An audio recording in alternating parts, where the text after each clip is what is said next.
Welcome বন্ধুরা, যারা আমার ভিডিওটা দেখছেন তাদের প্রত্যেককে স্বাগতম। 28 তারিখে একটা নোটিফিকেশন জারি হয়েছিল, আপনারা হয়তো অনেকে দেখেছেন। তবুও আমি আজকে ভিডিওটা করছি, খুব শর্টের ওপরে বলবো।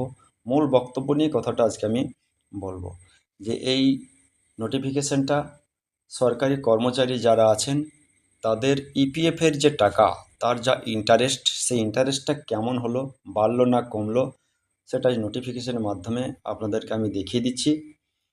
তো যেটা ছিল সেটাই করা হয়েছে 7.1। এই 7.1টাকেই মান্যতা দেওয়া হয়েছে এবং সেই নিয়ে এই নোটিফিকেশানটা জারি হয়েছে। তো বন্ধুরা, আমি আপনাদেরকে নোটিফিকেশানটা দেখিয়ে দিচ্ছি যে 7.1 ইন্টারেস্টটা কিভাবে থাকলো।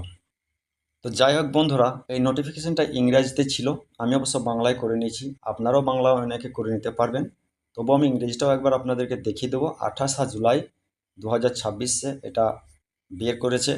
রাজ্যপাল এই মর্মে সিদ্ধান্ত গ্রহণ করেছেন যে 1/7/26 থেকে 30/9/26 পর্যন্ত সময়কালে পশ্চিমবঙ্গ সরকারের প্রশাসনিক নিয়ন্ত্রণাধীন জেনারেল প্রভিডেন্ট ফান্ড এবং অন্যান্য অনুরূপ তহবিলের গ্রাহকদের হিসাবে জমা হওয়া অর্থের উপর বার্ষিক 7.1% অর্থাৎ 7.1% হারে সুদ প্রযোজ্য হবে। এই হার চলতি অর্থবর্ষ অর্থাৎ 26-27 এর জন্য 1/7/26 থেকে 30/7/9 পর্যন্ত কার্যকর থাকবে। সংশ্লিষ্ট তহবিলগুলি হল এলো সাধারণ ভবিষ্যৎ তহবিল পশ্চিমবঙ্গ পরিষেবা কন্ট্রিবিউটরি প্রভিডেন্ট ফান্ড পশ্চিমবঙ্গ। বন্ধুরা, মূল বক্তব্য হলো যে 7.1 ছিল, এই 7.1টাকে রাখা হয়েছে। আমি এটার ইংরেজিটাও আপনাদের সামনে তুলে ধরছি বা দেখাচ্ছি। এখানে পশ্চিমবঙ্গ সরকারের যে যুগ্ম সচিব, তিনি এটা সই করেছেন এবং রাজ্যপালের আদেশে এই কাজটা হয়েছে।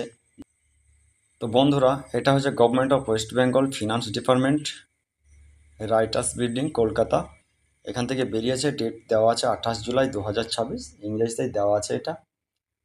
তো মেন বিষয় হচ্ছে West Bengal shall carry interest at the rate of 7.1। এই 7.1টা রেখে দেওয়া হয়েছে এবং এটা আর বাড়ানো হয়নি। এইটার নোটিফিকেশান জারি করে সকলকে জানিয়ে দেওয়া হয়েছে। তো এই অর্ডারটা আমি আপনাদের সামনে তুলে ধরলাম। তো যাদের জিপিএফ, মানে যেসব সরকারি কর্মচারী বা আধা সরকারি কর্মচারীদের জিপিএফ আছে, তাদের জিপিএফের যে ইন্টারেস্ট তো খুব তাড়াতাড়ি ঢুকে যাবে। এই নিয়ে আপনাদের কোনো চিন্তা ভাবনা করার দরকার নেই। আপনারা অটোমেটিক একটা মেসেজ পেয়ে যাবেন, সেই মেসেজের মাধ্যমে বুঝতে পারবেন।